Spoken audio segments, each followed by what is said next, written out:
one piece of advice, get a co-founder. And I ran my own company, and if I didn't have my co-founder, I don't know, I would have been going crazy, but I'm sure that was lonely. And did you find that to be? Yeah, I mean, the highs are so high and the lows are so low. And sometimes you get the same emotions in the course of an hour. And there's only so much that, your family, your friends, or your significant other, at a certain point, their eyes glaze over because you're just talking about work all the time because you're so obsessed with it. So having that co-founder who's on the ride with you, I think is really important. Someone that's, ride or die with you in the business. So I really wanted to have that structure and support. I also realized that I'm a really good number one, but I'm an exceptional number two. So I love to work with someone to help them achieve their dream.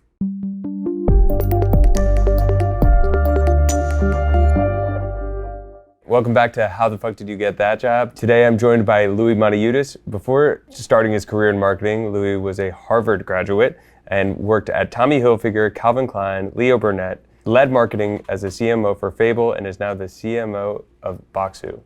Louis, welcome to the show. And how the fuck did you get that job? Which one? Let's start with your first job. My first job, okay. Yeah. So Coming out of college. Coming out of college, where I majored in the highly marketable degree of folklore and mythology. But all joking aside, that really formed the basis of understanding culture through storytelling. And what is brand building if not storytelling? So coming out of college, I was looking at opportunities, and Leo Burnett was recruiting, and they're one of the bigger ad agencies, famous for doing a lot of the mascots we know, like the Keebler Elves, Jolly Green Giant, and done a lot of work with Disney and Coke. And it just seemed like an incredible opportunity. So that was my first role. I was there for 3 years doing brand strategy. And take me through that interview process of getting through that first job and explaining folklore mythology and how that's going to adhere to this, at Leo Burnett. Yeah, absolutely. So the opportunity to work in specifically brand strategy and like brand management really dovetailed when people understood, first of all, it's eye-catching, right? Everyone wants to dive into what that means, what you actually study, what your favorite Greek god is. But when you peel it back, if you think about anthropology, it has two subsets. You have archaeology, which focuses on the remains of a culture. And then you have folklore mythology, which is the non-written or the non-physical remains. So storytelling, dance, etc. And if you think about the narratives that we propel through different cultures and how that can invigorate, can that inspire belief, can that inspire passion? And that's really at the end of the day what every brand is trying to do. Absolutely. And what was there a first brand that kind of made you feel a certain way, or an advertisement that you saw that was like, oh, I definitely want to learn more and maybe dip my toe in this field? Yeah, I definitely remember the cultural phenomenon of CK1 when it first launched. And it was really, in this day where, we've done so much in terms of like gender equality and there's so much more work to do, but CK1 was really pushing the boundaries of doing a unisex fragrance, which at the time was completely revolutionary. And it also was the debut of Kate Moss and this really pushing the edge photographic style. So that really got me excited about, wow, the power of like one image, which was up on everyone's walls, when I was a kid. I was like, wow, I want to be part of that. And when you joined Leo Burnett, it is like the late 90s, early 2000s. What does a brand strategist do? So the brand strategy role really grew out of research. So historically doing a lot of focus groups, really looking at the impact that the messaging from the creative team was having on the potential end consumer. And then that really started to evolve in the 90s into what was called brand planning, which was more of a broader brand strategy role. So we were really interacting in a strategic capacity with the clients, with the creative team, and then with the data team to make sure that the right customer insights were being pulled up and given to creative so that they could execute on that for their actual. And when you go to Leo Burnett, bigger company, correct? What was your expectation of reality when stepping into a massive agency? I really didn't know what to expect. I got to be honest, it was an incredible class that entered, during that time. We're still in touch. We still have like a LinkedIn group. We still support each other. And to see where everyone has gone has been incredible. So I kind of think about like people that go into McKinsey or Bain together, they kind of have this network for the rest of their lives. So I will say they did a great job of training us and giving us exposure early in our career to the key decision makers on the brand side and internally as well. And after you moved to Calvin Klein, right? Everybody knows Calvin Klein, but it's more on the design side, right? What made you want to leave? I mean, you left an agency and then went to a brand, but were more on the design versus the brand strategy of that. And what did you learn from that role? The opportunity, so during my fashion career, I was part of divisions that were launching new categories for these brands. So when I was at Calvin Klein, it was launching the Macy's price point as well as the direct-to-consumer price point at outlet, as well as our own freestanding stores. So taking the Calvin Klein aesthetic, the Calvin Klein brand essence, the Calvin Klein mentality that was historically either for the high-end collection or the really kind of licensee with the Calvin Klein underwear, how do we make a line that's relevant for mass America, mass market? And so there was a lot of brand strategy work that was being put into the merchandising strategy, the design strategy, and the messaging. And what were some of your biggest challenges there? I would say that Calvin Klein, I would say that corporate fashion is definitely a much faster pace than I was expecting, but you think about it, there's hundreds of SKUs that you're putting into market, that you have to do photo shoots around, that you have to think about communicating to the buyers on the other side. So it was very, very fast paced, but once you get into the current, it's really exciting. The seasons are always changing, and always, the lines are always changing. Yeah. What was the main difference between working for Calvin Klein and Tommy Hilfiger?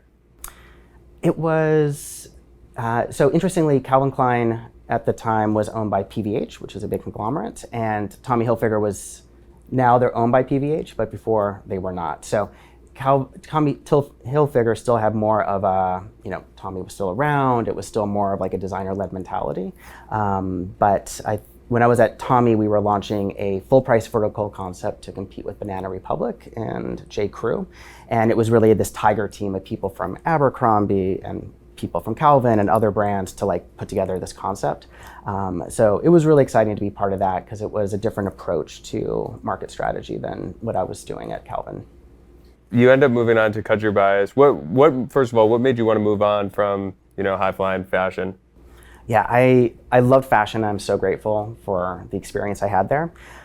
I was doing a lot of work on concept design and trend analysis when I was at Calvin, and we were doing a lot of research, seeing what the crowdsourced designs like threadless and others were bubbling up as the most popular concepts. So I thought there's just something really interesting in what threadless and other crowdsourcing design sites were doing, and there's something fundamentally broken in the fashion cycle, which Shein and fast fashion have kind of come into, which is there's really very little testing of concepts before they're in market, right? And if you're at someone like Calvin and you're selling into Macy's, you're working a year out. So you're looking at last year's data to predict next year's trends, and that just seemed totally broken, so a lot of things end up on markdown, right? So I thought if we could leverage technology to get customer input before we went to market, how great would that be? So I launched Cutting Your Bias, my first startup, and we worked with designers to allow them to crowdsource fashion and then do a shorter production cycle to get it to market. So you're only focusing on the designs that people really want. And this was you as a first-time founder. Was this a back of the napkin idea? Was this something that you were thinking about for a long time? It was something that I was thinking about for a while before I left Calvin and decided to focus full-time on it. And what did you learn from that experience? How hard it is to be a first-time founder. I did not have a co-founder, so I was learning a lot of things on the fly, and it was the best experience and also probably the biggest heartbreak in my career because it was my first love. But it was an incredible learning opportunity. Everything from understanding legal contracts to hiring the best people in fields where you might not have domain expertise, like, how do you hire a CTO if you don't necessarily have a background in coding? How do you hire for these other roles? So it was a boot camp in a lot of ways, and even though it didn't quite take off the way I wanted to, it was such an instrumental part of my career. Absolutely. And I mean, I think the saying you work 80 so you don't have to work 40 is definitely true. What made you want to move on from running your own thing?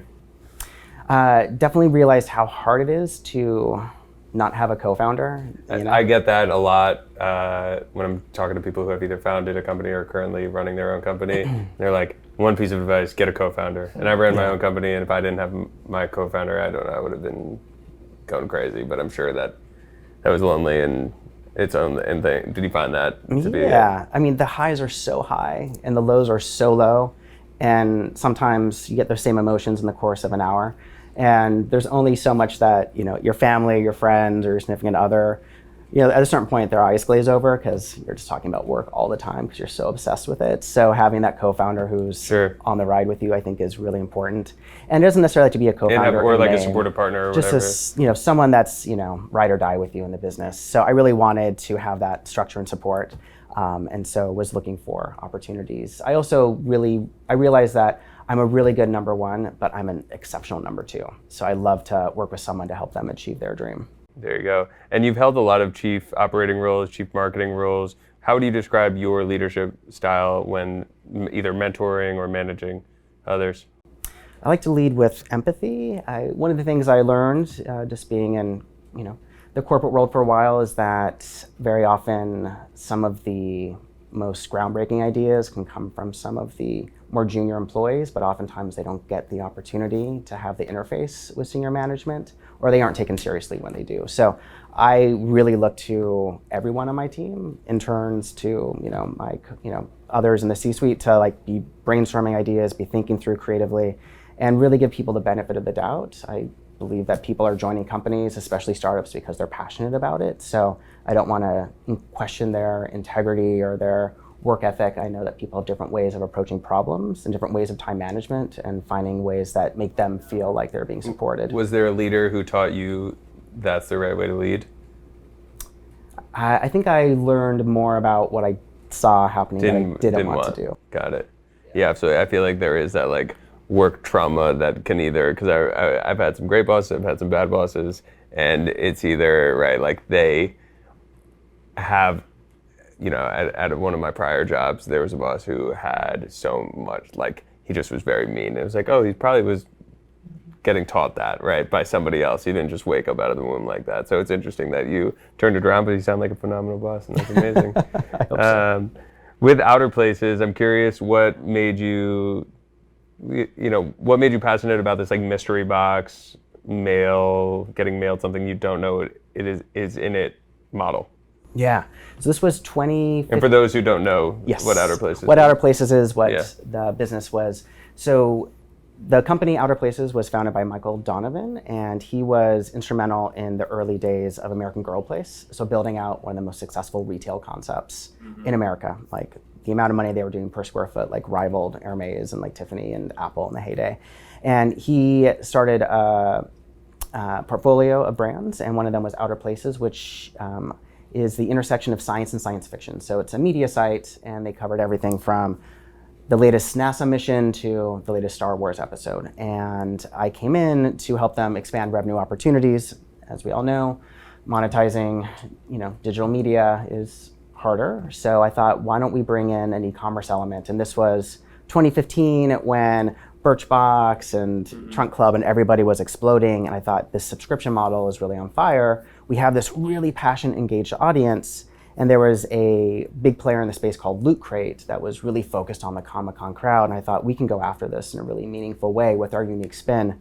So I came in, we launched a subscription box called Supply Pod, which would be a nice mix of science and science fiction items. And then I would work with movie studios or entertainment partners to promote their properties. So if you remember the movie The Martian with Matt Damon, where he gets stuck on the planet, we worked with 20th Century Fox to be the mystery box for that. We had astronaut ice cream. We had things that were relevant to the movie, and then we had tie-ins with posters signed by Matt Damon. We worked with the author that wrote the book.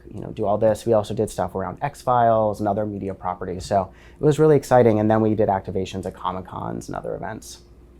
Amazing. And so you've been in a lot of places. You've led marketing. You've been the CEO. What are characteristics that you look for in a employer or in a founder that make you go all in?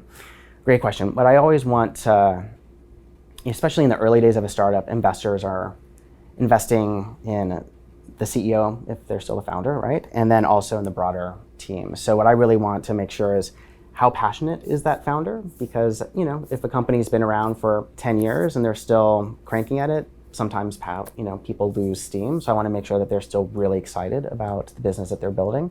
And I want to make sure that they understand the dynamics of fundraising. It's hard. It takes a lot of time. It's really draining. It can really beat you up.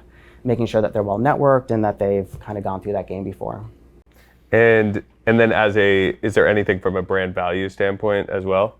Yeah, absolutely. I try to dig into their leadership style, right? Obviously making sure that... Because you're also interviewing them vice versa while they're interviewing you, right? Of course, yeah. Making sure it's just like a personality fit, making sure that, we're going to hopefully, in many ways, kind of co-parent the business in similar ways. And at the end of the day, thinking about how passionate are they about this and how passionate am I about the end product.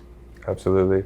So I run marketing on the CMO of Open Fortune at the moment, and the CMO position is always tough because you are trying, the average lifespan of it is about 2 years, right? There's always a lot of high turnover. How do you manage expectations from either the founder when it comes to the goals, as well as like brand versus performance metrics?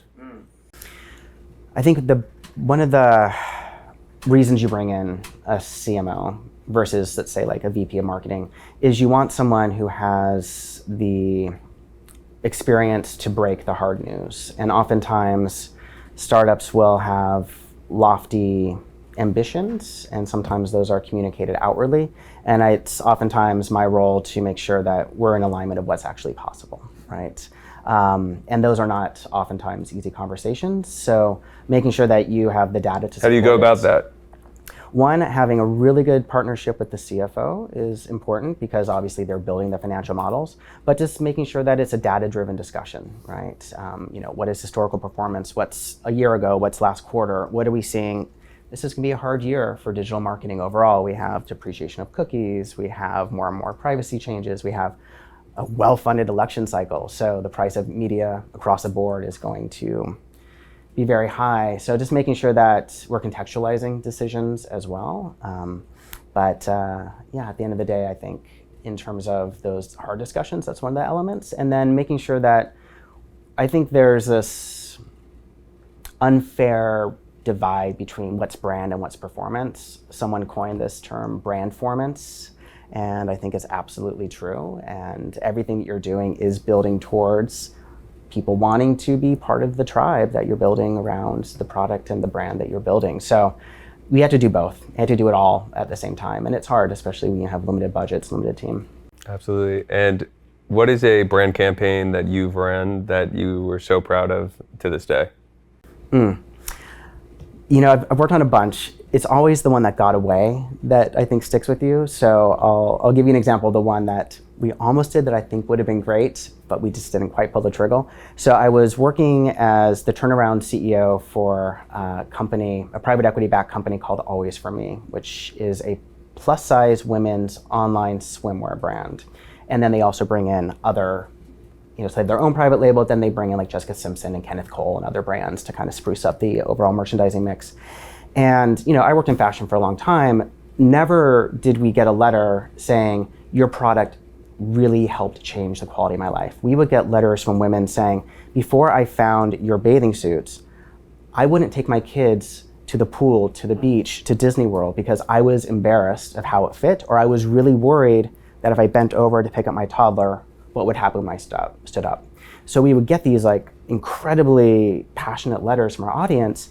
And I was working with one of our models on a photo shoot, and we were talking about cyberbullying. And she's like, oh, I get so many awful comments online. I was like, you gotta be kidding me. Like, you are like, a gorgeous woman by any standard. Like, what are people saying to you? So we came up with this concept of setting up a booth in Madison Square Park where we would have a little sign with this gorgeous model who's plus size that says, I've been fat shamed, 10,002 times on social media in the past year. Tell me your story. And doing an interview style story where people would just sit down and tell their narratives about doing it. We got really close to launching it. We did sell the company to another private equity firm, so that kind of fell apart in the wayside, but I think that would have been such an incredible campaign. Very, very cool. Yeah, I like the creativity behind it. And tell me about what made Bokksu the right choice for you. Like, get me up to present day. What was the pitch, and what did you see about the leadership style or the product that made you want to jump on board? Yeah, and Bokksu is such an incredible company, and what really got me excited were two things.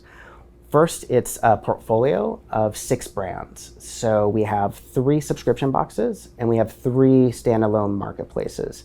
So the opportunity to work almost like a mini agency within this company. We have our own creative team with our own photo studio. We're so blessed to have that. We have these, brand managers for each different category. That was really exciting to work across a whole series of brands, give them each their own voice, make sure that they have their own messaging, and then think about how we can cross-pollinate those audiences. Separately, also was really excited by the fact that Bokksu is incredibly diverse. Out of, I think about 75% of our employees identify either as a person of color or queer.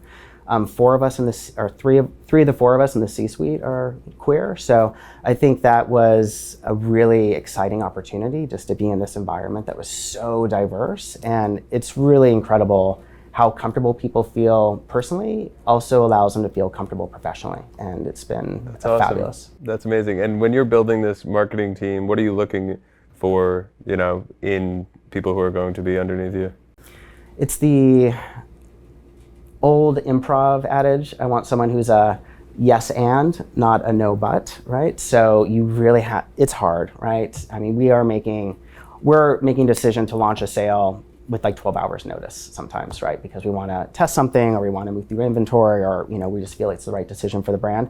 You have to be agile, right? And anyone who's coming, I tend not to hire people from big brands or big agencies because you're used to having a plan that's 6 months all the resources in advance, or whatever and all the resources and all these approvals. In an agency or whatever it is, yeah. Yeah, so I need someone who's just really up for the volatility of it and finds excitement in that. And also there's a lot of uncertainty, so. Yeah. And when they brought you on, what were the main challenges? What are your main challenges or your 30, 60, 90 plus? Really thinking about, so there was an acquisition that was finalized end of last year. So we brought on 2 new brands into the portfolio. So a big part of this is working through the integration of those brands. Quite honestly, making sure that customers know that this is now part of the Bokksu portfolio and it has the Bokksu level of quality and guarantee and customer service around it. So, and defining those brands against the other brands to make sure they have their unique voice is a big part of it. And then the other part of it is, making sure that we're hitting our goals. I know I was overhearing your conversation with Carlo prior, but just hearing the founding story of Bokksu, I'd love for you to retell that on the pod. Yeah. So Danny, who is our CEO and founder, started the company around 2015, and he had been living in Japan, where he actually met his husband, and came back to the States and couldn't find any of these great snacks that he just fell in love with and thought, I bring them back for my friends and family, they love it, there's a business model here, and started just by buying, retail price, bringing them over, packing them in his apartment with his mom to ship it out, true like bootstrapping methodology, and really built this into an incredible business. So it's built out of passion, it's built out of respect, and what he really loved was working with small, independent, family-owned businesses in Japan. And how do you go about finding those? We have a team in Japan that does all of our sourcing and procurement, and a lot of it's relationship building. Like they really want to know that where they're going to have their product is, within the ethos of where they see their brand, right? And if you were to break down your customer personas, like who's the main buyer of Bokksu? Main buyer of Bokksu is what we call the culturally curious person. So people who have either been to Japan, want to go to Japan, or are planning a trip to Japan. So obviously we focus on Japan for most of our markets, but it is not necessarily people who are expats. It is people who are just really interested and intrigued by Japanese culture. Very cool. And what's your favorite thing in one of the boxes? I have a horrible sweet tooth and I love mochi. So I always gravitate towards the mochi. Mochi is amazing. One thing that starting at Bokksu that you didn't expect? Something starting at Bokksu I didn't expect. So Bokksu is hybrid. We have our office around the corner. For the past 4 years, I've been working fully remote, which I do enjoy, but I gotta say, having that in-person connection with my team is just, it's really accelerated the onboarding process for me. As well as I think the opportunity to just collaborate a lot faster. So I really actually never thought I'd be saying this, but I am all for the hybrid work structure these days. I think I am too. It's a conversation that I have with a lot of friends and family because I've been remote for 4 or 5 years, and it's like great, but at the same time, like seeing people is cool. Yeah. And just building some bonds. Absolutely. All right. What's something that you're super proud of in your personal life? We spoke a lot about your career, but want to get into more of you and Louis and your story. So, I think it always comes back to like friends and family, right? So I grew up, I'm an only child, so. Me too. Oh, you're an only child? Yeah. So, that the I get it. people we bring in as our close friends become, family. our family. Yeah. And my best friend from Leo Burnett was in Chicago. So my best friend from those days moved to Chicago with her husband, and she has 2 incredible daughters. I'm the godfather to one, and just being able to be part of their lives, to be the fun gunkles, to take them out to brunch and Sephora, and just see them grow into incredible young women is, I can't take any credit for it, but just to be part of it and to know that we have a healthy and strong rapport on our own outside of their parents is something that I just really value. That's really awesome. And what's next for you? Like obviously with Bokksu, but also what are some of your bigger goals in life? So I love Bokksu. I think Bokksu has incredible potential. So I'm really excited. I have yet to be to Japan. I just started 6 weeks ago, but I'm really looking forward to going there and meeting the team, hopefully meeting some of our partners that are on the ground there. So I really want to scale this business. We'd like to have a big, successful exit for everyone involved. And then honestly, I think after that, I think we all have goals of sitting on a board or doing some advisory work, right? I think that would be an incredible, eventual next step. But I do love the hustle of the startup game. Yeah, I mean, that's why you're in New York. Yeah. Well, Louis, thanks so much for joining. We got a quick question round and we'll wrap it up. Before we get started with this quick question round with Louis, I got to give a big shout out to Open Fortune. I never thought in my life that I'd be running a podcast, interviewing some amazing people that is sponsored by a fortune cookie advertising company in Madison Square Garden, but here we are. And Open Fortune provides one of the world's most creative ad canvases for marketers to do whatever they'd like to, and this perfect little fortune cookie reaching over 47,000 restaurants and 99% of zip codes. Shout out to Open Fortune for making today possible. So without further ado, let's open up one of these bad boys and see if the fortune has to do with what we spoke about. All right.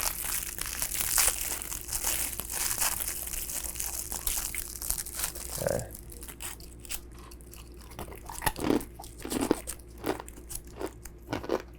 This is embarrassing, but I don't have my glasses. You want me to rip for you? Yes, please. Okay. No, this one's small. Remember that person who ghosted you? They're about to make a grand reappearance. Spooky. Spooky. Okay. Become the best version of yourself. Yeah. Who's that? San Jacinto. I'm trying every day, but maybe San Jack will push me over the edge. Yeah. All right. Let's do it. The person you'd most want to sit down to dinner with, dead or alive? Grace Jones. Favorite city in the world? New York. Biggest fear, like heights, spiders, etc. On a mountain with spiders. Is it okay to sleep with socks on? Absolutely not. Favorite rom-com? Mean Girls. Favorite Harvard grad? Kristen Walker, who was my class, and I was able to actually room with her for a very brief moment when we were both doing summer internships in college in New York City. Very cool. Would you ever live abroad? If so, where? Absolutely. Tokyo would be incredible. Paris, although I don't speak French. And I think Barcelona is on the bucket list. All great spots. Is Santa real? Yeah. What do you mean? Why? Yeah, I don't know. Wait, he's not? I don't know. Somebody, the production guy put it in here, you know? It's pre-production. It's rude. It is rude. In 40 years, what will people be nostalgic for? What will people be nostalgic for? Probably iPhones. Yeah, I could see that. So this one I've been ad-libbing today, but if you were to take your 20 years ago self, you are put into today in New York City, in like Times Square, wherever you are, walking around, what's something that you see that you're just like, whoa, what the fuck is happening? In a good or bad way? Could be either. Okay. Personal life or like the world? No, like not necessarily the world. More like you were walking in. You spawn in, Okay. and you look around, and people are doing something, and you're like, what is going on? Oh, 20 years ago? Yeah, I think it would be the fact that no one's like looking at each other and they're all just looking at their phones as they walk around. Yeah. And Yeah. yeah. That's a good one. We were talking about it before, but like, was that your answer, the delivery driver one? Or no, that was one of my friends. It was like all the people on bikes delivering food. You would just know like, what are they doing? Or Yeah. people with their AirPods, like talking to themselves. Yeah. True. Yes. 20 years ago. And you'd be like, what's going on? All right. Worst advice you've ever been given? I don't know. I don't know. Pass. In one sentence, how do you sum up the internet?